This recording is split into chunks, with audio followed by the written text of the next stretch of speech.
ഞാനൊരു കാര്യം പറഞ്ഞ കൊച്ചമ്മ ദേഷ്യപ്പെടരുത്. എന്താണ്? ആ ഇൻസ്പെക്ടർ പറഞ്ഞത് ഞാനും കേട്ടു. കൊച്ചമ്മ വിഷമിക്കരുത്. രശ്മിയെ കാണാതെ ഒരു നിമിഷം പോലും കഴിയാൻ എനിക്കാവുന്നില്ല രാമു. ഒരു അമ്മയുടെ ദുഃഖം അയാൾക്ക് എങ്ങനെ മനസ്സിലാവും? കൊച്ചമ്മയുടെ വിഷമം എനിക്ക് മനസ്സിലാവുന്നുണ്ട്. എനിക്കുമുണ്ട് പെങ്ങന്മാര്. അവരിൽ ഒരാളായിട്ടാണ് ഞാൻ കൊച്ചമ്മയെ കാണുന്നത്. കൊച്ചമ്മ കുട്ടിയെ വേണം, അത്രയല്ലേ ഉള്ളൂ. അത് ഞാനേറ്റ്. നിന്നെ കൊണ്ട് എന്ത് ചെയ്യാൻ കഴിയും? പോലീസിനെ കൊണ്ട് കഴിയാത്ത പലരും ചെയ്യുന്ന ചിലരെ എനിക്കറിയാം കൊച്ചമ്മ. ശരിയെന്നൊന്ന് മൂളിയാ മതി, നാളെ കുട്ടിയെ കൊച്ചയുടെ മുന്നിലെത്തി. നീ പറയുന്നത് നേരാണെങ്കിൽ അതിനുവേണ്ടി എന്തും ചെയ്യാൻ ഞാൻ ഒരുക്കമാണ്. എത്ര ലക്ഷങ്ങൾ ചെലവായാലും.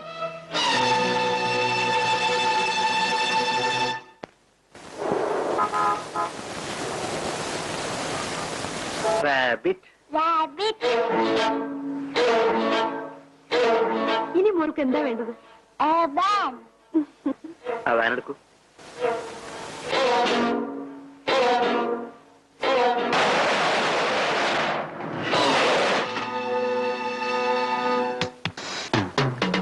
രണ്ട് തവണ നമ്മൾ തമ്മിൽ ഏറ്റുമുട്ടി. 2 പ്രാവശ്യവും നീ എന്നെ തോന്നി.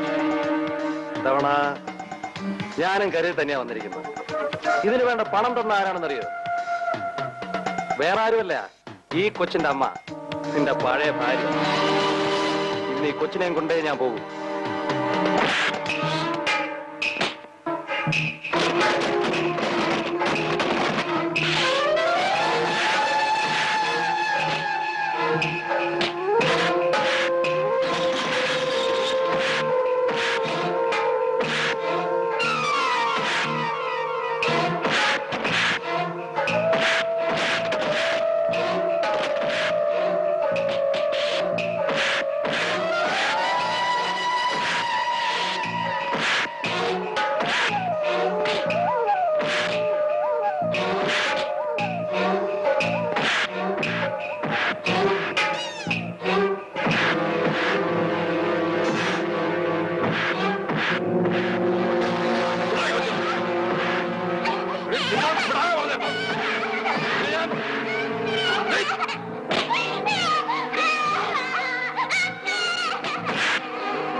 മോളെ മോളെ കൊച്ചമ്മ എവിടെ?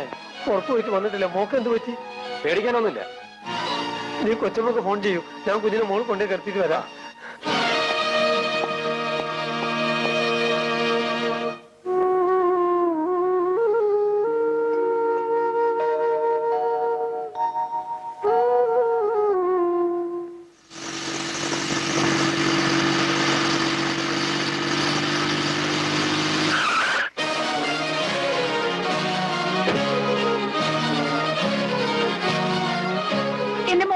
മോളിലുണ്ട്. രാമു പറഞ്ഞാ കൊച്ചമ്മേ, ജീവൻ പോലെ ചെയ്തിരിക്കും. നിനക്ക് വേണ്ടത് തരാം.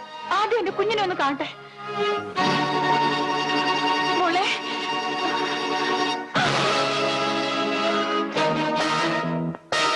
എന്റെ മോളവിടെ.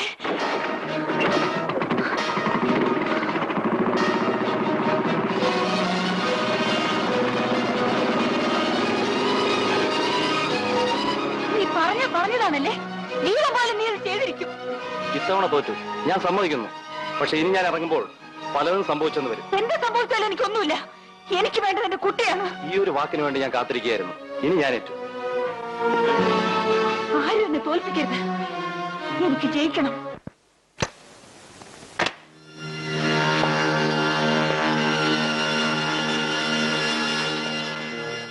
ഡോക്ടർ, എന്താ ഇത്?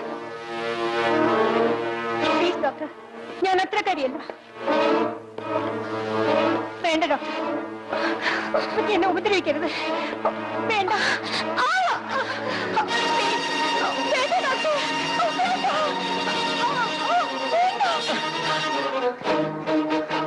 എന്റെ അടുത്ത് വരുന്നത് വന്നാൽ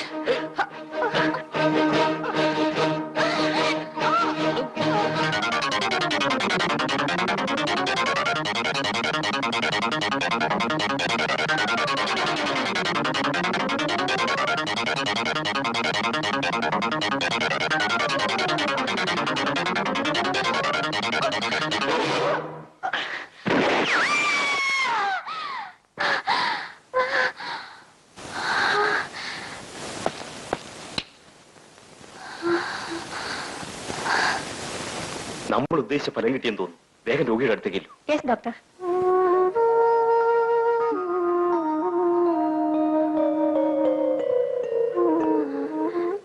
ഞാൻ എവിടെയാണ്? എന്റെ ചേട്ടൻ എവിടെ? എല്ലാം പറയാം. Hello, yes speaking. കൊച്ചിനെ ഒളിപ്പിച്ചു വെച്ചിരിക്കുന്ന സ്ഥലം ഞങ്ങൾ കണ്ടുപിടിച്ചു. വേഗം ചെന്നെ മോളെ കൊണ്ടുവാ. കൊച്ചിനെ കൊണ്ട് ഞാൻ എത്തും. പക്ഷേ ഏറ്റുമുട്ടലിനിടയിൽ അയാളുടെ ജീവൻ എന്തെങ്കിലും സംഭവിച്ചാൽ I don't care.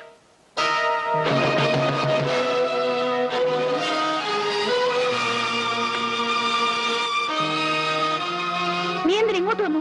നിന്റെ ചേട്ടന്റെ ഉപദ്രവം പോരാൻ കിട്ടോ? ഞാൻ എല്ലാം അറിഞ്ഞു. ചേട്ടന് സുധ തെറ്റിദ്ധരിച്ചിരിക്കുന്നു. ജയിലിൽ നിന്ന് വന്ന ചേട്ടൻ, പ്രാന്താശുപത്രിയിൽ നിന്ന് വരുന്ന അനുജത്തി. എന്തൊരു കുടുംബം! നിങ്ങൾക്കൊക്കെ ഇതിനകത്ത് എന്ത് കാര്യം? ഒരു പഴയ ബന്ധത്തിന് ഇത്രയും വലിയ ശിക്ഷയോ? സുധ എന്താണ് ഈ പറയുന്നേ? എന്റെ അച്ഛനെ കൊന്ന നിന്റെ ചേട്ടനെ ഞാൻ ഉപേക്ഷിച്ചു. നിങ്ങളുടെ അച്ഛനെ എന്റെ ചേട്ടൻ കൊന്നുവല്ലേ? ചേട്ടൻ ജയിലിൽ അനുഭവിച്ച വേദന ഓർക്കുമ്പോൾ ഇല്ല, മരിച്ചുപോയ ഒരാളുടെ ആഗ്രഹത്തിനായി ജീവിച്ചിരിക്കുന്നവരെ ബലി കഴിക്കാൻ ഞാൻ ഇനി സമ്മതിക്കില്ല. സുധ ഓർക്കുന്നുണ്ടോ? ചേട്ടനും സുധയുടെ അച്ഛനും വഴക്കിട്ട ആ ദിവസം. അന്ന് എന്നെ കല്യാണം കഴിക്കാൻ സമ്മതമാണെന്ന് ഗോപിയുടെ കത്ത് വന്നു. അതുടനെ ചേട്ടനെ കാണിക്കാനായി പെയ്തുകൊണ്ടിരുന്ന മഴ പോലും വകവയ്ക്കാതെ ഉടനെ പുറപ്പെട്ടു.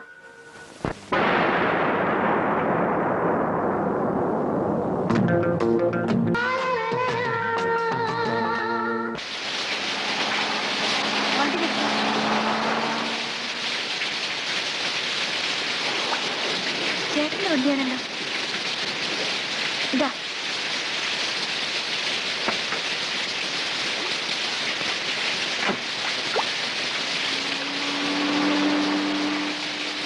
അങ്കിൾ,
വേണ്ട